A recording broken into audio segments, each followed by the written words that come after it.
Hello guys, electro energy में आपका मैं खुशामदीद वेलकम और स्वागत करता हूँ। आज का टॉपिक हमारा होने वाला है हाइड्रो इलेक्ट्रिक पावर प्लांट। तो गाइस आज जो हम इस पे डिस्कस करने वाले हैं वो हम इसकी हिस्ट्री पे डिस्कस करने वाले हैं और इसकी जनरेशन साइड पे से डिस्कस करने वाले हैं और इसकी जो है ना वो जनरेशन साइड पे भी डिस्कस करेंगे कि ये प्रोड्यूस कैसे होती है और इसका काम कैसा होता है और क्या क्या प्रोसीजर होता है और क्या कौन से इक्विपमेंट्स लगते हैं और कैसे हमारी इलेक्ट्रिसिटी जनरेट होती है। तो होपफुल गाइस आपको ये वीडियो बहुत अच्छा लगेगा। और एक और वीडियो है, अगर ये वीडियो देखने से पहले मैं आपको चाहूँगा कि आप वो वीडियो देखें, what is electricity generation and what is electric current, ताकि आपको जो है ना एक आपको पता चल सके कि जो है ना इलेक्ट्रिक करंट या जनरेशन साइड पे जहाँ इलेक्ट्रिसिटी कैसे प्रोड्यूस होती है। तो आप पहले वो वीडियो देख लीजिएगा, मैं आपको ऊपर आइकॉन बटन पे दे दूँगा, तो आप वहाँ पे आप देख सकते हैं। तो गाइस हम अपना वीडियो स्टार्ट करते हैं और मज़ीद आपको डिस्कस हम वहीं पे ही करेंगे।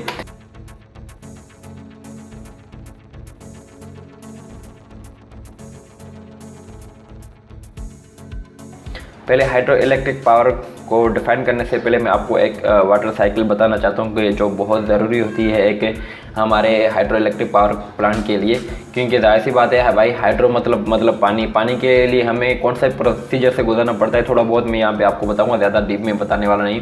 कि भाई जाहिर सी बात है एक हमारा ओशियन है, एक बड़ा समुंदर है, उससे जो है ना हमारा जो सूरज है वो क्या करता है, एवापोरेट करता है, पानी एवापोरेट करके फिर जो है ना मज़ीद हमारे जो वो बादलों की शक्ल में आके हमारे पहाड़ों की तरफ वो गरजना शुरू हो गए, फिर वहाँ पे बारिश होती है, जहाँ आइस होती है, तो जहाँ स्नो होती है, तो मतलब वहाँ से फिर जो है ना गर्मियों के मौसम में वो फिर पानी नीचे टपकता है, टपकने के बाद नीचे पानी गिरता है। पानी गिरने के बाद पानी नीचे जमा होने के बाद फिर दरियाओं में या फिर नदियों में फिर इस तरह आस्ता उसका प्रोसीजर होता है नीचे गिरने का।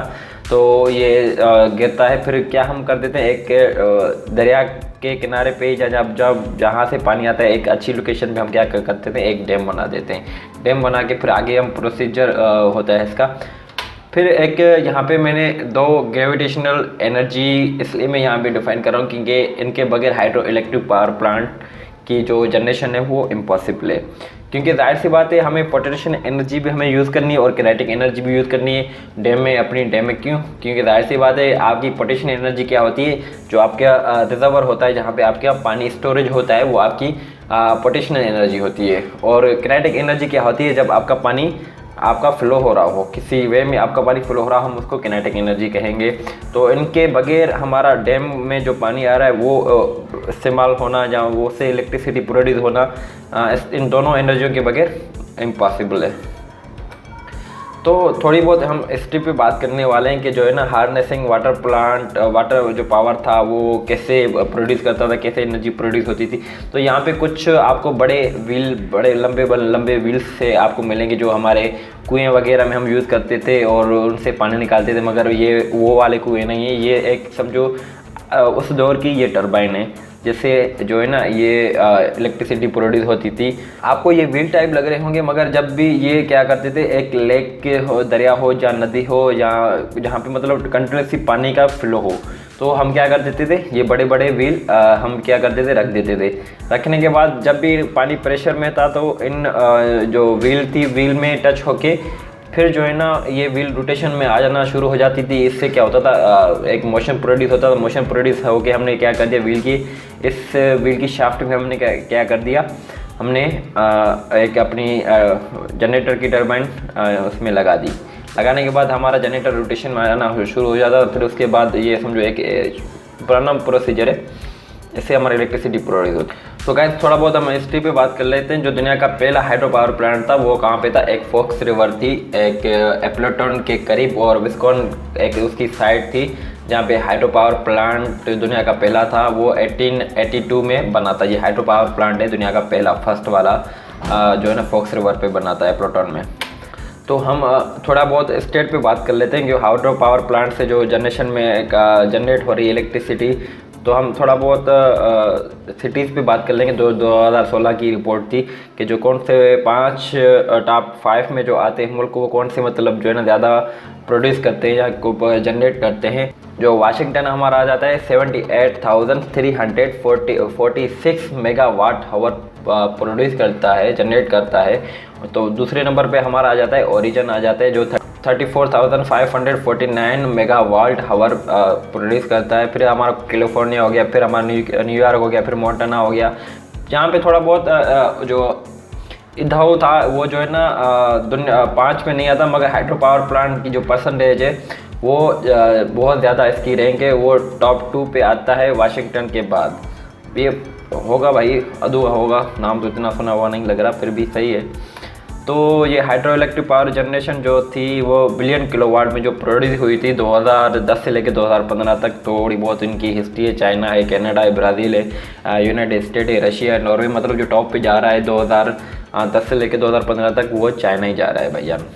तो गाइस हम यूएसए की इलेक्ट्रिसिटी प्रोडक्शन पे बात करने वाले हैं 2016 के हवाले से। जाहिर सी बात हम यूएसए को इसलिए हम टारगेट कर रहे हैं क्योंकि वो एक पावरफुल कंट्री है और अच्छी खासी कंट्री, और डेवलपिंग कंट्री तो नहीं, वो डेवलप में आ जाती है। तो उसको मद्देनज़र रखते हुए हम डिस्कस करेंगे। तो हम देखेंगे भाई कौन कौन से एनर्जी में ये ज़्यादा इलेक्ट्रिसिटी प्रोड्यूस कर रहा है और कौन कौन से में नहीं कर रहा। तो हम आज यहाँ पे आपको एक फ्लो चार्ट दिख रही होगी एक साया सर्किल में। तो गाइस हम यहाँ पे बात कर लेते हैं सोलर पे।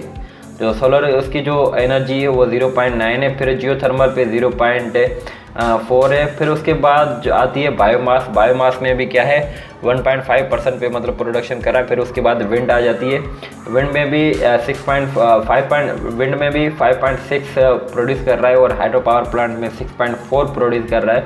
उसके बाद पेट्रोलियम में आ जाता है 0.6, फिर यूरेनियम भाई न्यूक्लियर पावर में भी आ जाता है भाई, वो न्यूक्लियर पावर से भी प्रोड्यूस कर रहा होता है। यूरेनियम में 19.9, फिर कॉयल में आ जाता है 30.6, फिर उसके बाद जो नेचुरल गैस आ जाता है वो 34%। यूएस की जो मतलब हमारी जो यूएस की जो सबसे ज़्यादा प्रोडक्शन है वो हमारे नेचुरल गैस में 34। जो हमारा मेन टॉपिक है हाइड्रो इलेक्ट्रिक पावर, तो हम इस पर भी डिस्कस करने वाले हैं कि जो है ना जाहिर सी बात हमारा मेन टॉपिक वही है, तो हम उस पर डिस्कस करेंगे। अब यहाँ पे आपको पीछे मैं आपको लेके जाऊँगा। हमने दो पढ़ी थी, तो दो एनर्जियाँ पढ़ी थी, एक क्या थी पोटेंशियल एनर्जी, दूसरी थी हमारी किनेटिक एनर्जी। तो उनका यूज़ यहाँ पे क्या हो रहा है, तो मैं आपको यहाँ पे थोड़ा बहुत दिखा दूँगा कि इनका यूज़ कैसे हो रहा है। आप यहाँ पे देख रहे हैं ये क्या है, आपका रिजर्वर है। ये आपको रिजर्वर मतलब क्या, आपकी पोटेंशियल एनर्जी है। और फिर यहाँ पे जो आपका फ्लो हो रहा है पानी, ये हमारी आ जाती है काइनेटिक एनर्जी। ये समझो हमारी एक रुकी हुई एनर्जी है, ये हमारी क्या है पर काइनेटिक मतलब कंटिन्यूसली मोशन में है। तो ये वहाँ पे आपको समझ में आ गया होगा कॉन्सेप्ट, क्योंकि मैंने वहाँ पे लगाया था।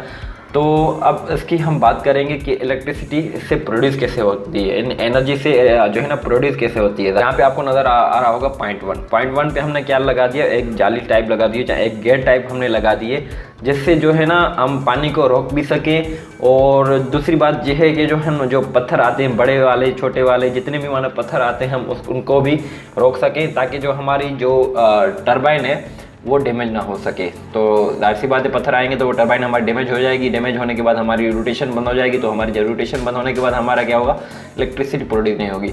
तो यहाँ पे आपको पेन स्टॉक मिल रहा है, आप देख रहे हैं यहाँ पे पेन स्टॉक जो है वो क्या हुआ, एक पाइप टाइप होता है, जिससे जो है ना कितने प्रेशर में पानी डालना है, कितने प्रेशर में पानी वहाँ से गुजर रहा है। जाहिर सी बात है जितनी हमारे टरबाइन का शेप होगा, जितना हमारा टरबाइन छोटा होगा, जितना बड़ा होगा, हम उस शेप में पेन स्टॉक लाएंगे, ना ज़्यादा बड़ा हो ना ज़्यादा कम हो, ताकि जो है ना हमारी टरबाइन एक प्रॉपरली मूव कर सके।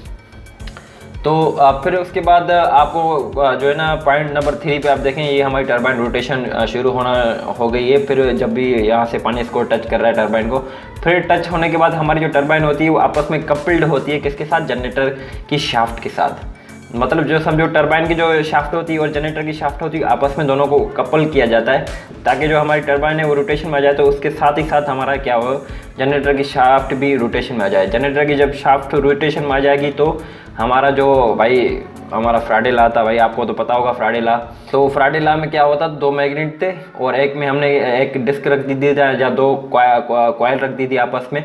तो वो जब भी मैग्नेट के दरमियान एक कॉइल या डिस्क के रोटेशन में आ जाएगी तो हमारा क्या होगा, मैग्नेट फील्ड की वजह से मैग्नेट करंट प्रोड्यूस होगा। करंट प्रोड्यूस होने की वजह से फिर हमारा क्या है, ये ट्रांसफार्मर पे जो स्टेप अप ट्रांसफार्मर है, फिर यहाँ से जो करंट प्रोड्यूस होगा वो हमारा स्टेप अप ट्रांसफार्मर में जाके फिर हम मज़ीद आगे भेज देंगे। फिर उसके बाद नंबर हम जो है ना 6 पे आ जाते हैं, रिवर में।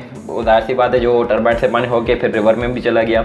फिर ये जो वही प्रोसीजर है जो मैंने आपको पीछे बताया था, जो हमारे फ्राडे थे जो उनका जो कॉन्सेप्ट था, तो ये वही कॉन्सेप्ट है। यहाँ पे हमारी दो आपको डिस्क, यहाँ एक दो वायर आपको कॉइल नज़र आ रही होंगी, जो जाहिर सी बात है ये हमारी टरबाइन के साथ ये दोनों आपस में शाफ्ट है, टरबाइन स्पिन शाफ्ट आपस में क्या है, कनेक्टेड है। कनेक्टेड होने की वजह से जब टरबाइन हमारी रोटेट में आ रही है तो तब हमारी ये जनरेटर की शाफ्ट पे आपस में रोटेट में आ रही है। तो रोटेशन की वजह से इन दोनों में क्या हो रहा है, करंट प्रोड्यूस हो रहा है, करंट इलेक्ट्रिक करंट प्रोड्यूस हो रहा है। करंट प्रोड्यूस होने की वजह से हमारी ट्रांसमिशन लाइन में हम वो भेज रहे हैं, फिर स्टेप अप करें या स्टेप डाउन करें वो हमारी मर्जी है, वो आगे का प्रोसेस है। तो यहाँ पे आपको ये पूरा जो है ना शेप मिल रहा होगा टरबाइन्स के, जहाँ जनरेटर, ये वैसे तो मेरे ख्याल में जनरेटर है, नीचे इनके टरबाइन है। जहाँ ये कहाँ की है, photo of Safe Harbor Water Power Corporation and the Lower Susquehanna River in Pennsylvania. तो ये वहाँ के, ये ऊपर वाली क्या है हमारी जनरेटर से, नीचे इनके क्या है हमारी टरबाइन से। तो ये वही प्रोसीजर जहाँ पे इस्तेमाल हो रहा है, जो हमारी जो टरबाइन ब्लेड से इनमें पानी अटैच हो रहा है। अटैच होने के बाद ये जितना हमें इसको पानी चाहिए होता है वो उससे रोटेशन होकर फिर पानी बाहर आ जाता है टरबाइन से। टरबाइन आने के बाद हमारी ये शाफ्ट पूरी आपस में क्या होती है, आपस में कपल्ड होती है। कपल्ड होने के बाद हमारा ये रूटर है, ये स्टेटर है। तो हमारा क्या होता है, रूटर जो हमारे शाफ्ट के साथ कनेक्टेड होता है, कनेक्ट होने की वजह से हमारा इलेक्ट्रिक करंट प्रोड्यूस होता है। तो आज हम फिर इसकी बात करने वाले इसके एडवांटेजेस पे, इसके कौन कौन से एडवांटेजेस होते हैं। एक एडवांटेजेस आपकी रिन्यूएबल एनर्जी है। तो ये मतलब जो है ना अगेन हम इसको जो है ना यूज़ कर सकते हैं। ऐसा नहीं है कि जो है ना हमने वन टाइम इस्तेमाल करके फिर हम उसको दोबारा यूज़ नहीं करेंगे।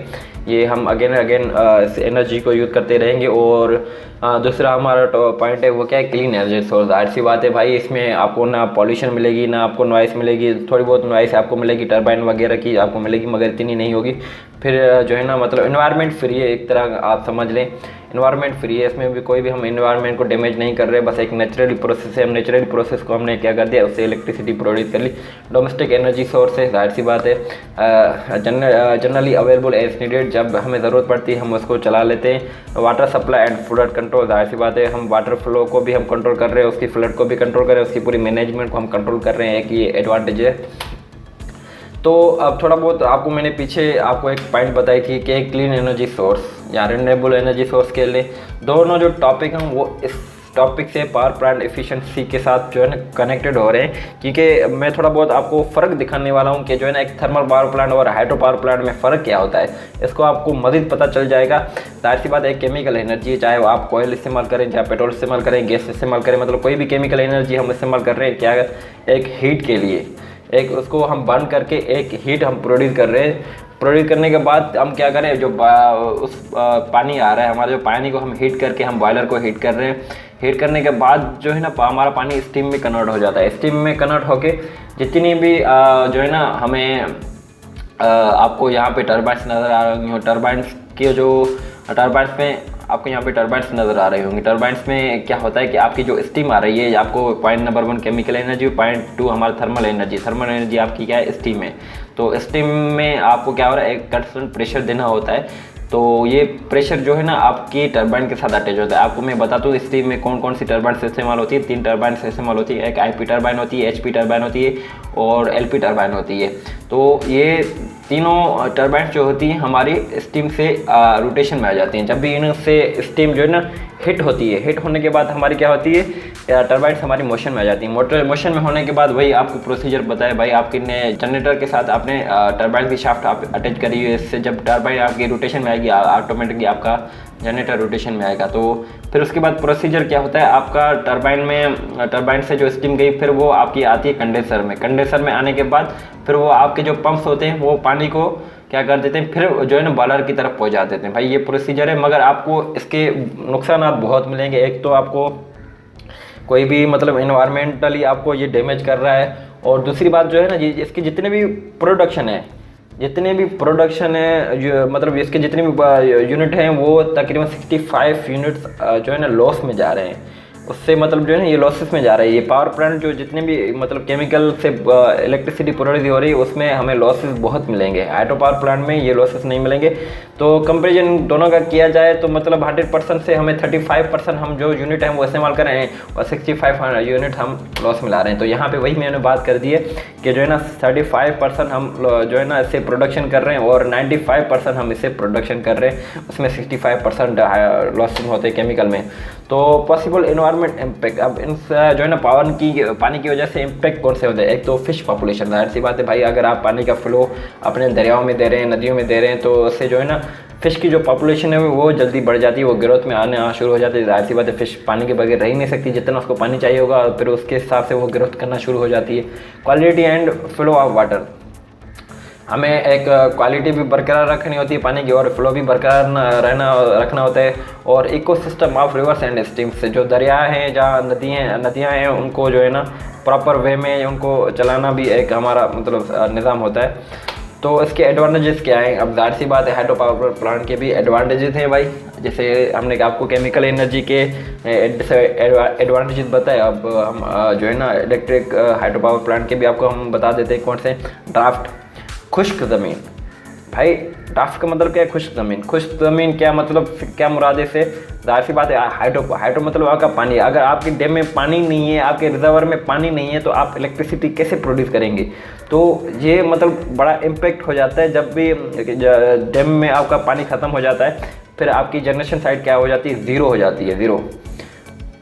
तो ये भी एक डिसएडवांटेज है। Impact on local environment and land use, जाहिर सी बात है भाई, एक हमें डैम बनाने के लिए क्या चाहिए होता है, एक बड़ा एरिया चाहिए होता है। एक बड़ा एरिया होने की वजह से ही हम पानी स्टोरेज कर सकते हैं काफ़ी क्वांटिटी में। अगर हमारे पास पानी जो है ना लैंड हमारे पास कम है, हम जो है ना इसको सही तरह से यूज़ नहीं कर पाएंगे, फिर एक लिमिटेड हो जाएगा भाई। एक फिर आ जाता है प्रिजर्वेशन कंसर्न, मतलब जो है ना ये हमें पानी जमा करने के लिए भी बहुत सारे मतलब प्रोसीजर से गुजरना पड़ता है वगैरह वगैरह, बहुत सारे इसमें फटीक होती है। तो गाइस ये आपको वीडियो कैसा लगा, होप आपको बहुत अच्छा लगा होगा।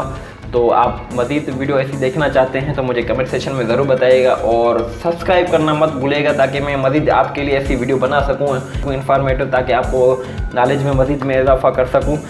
थैंक यू गाइस मेरे चैनल पे जुड़ने के लिए, मेरे साथ रहने के लिए, मेरे साथ वीडियो पूरा देखने के लिए बहुत बहुत शुक्रिया आपका। थैंक यू, बहुत बहुत शुक्रिया आपका।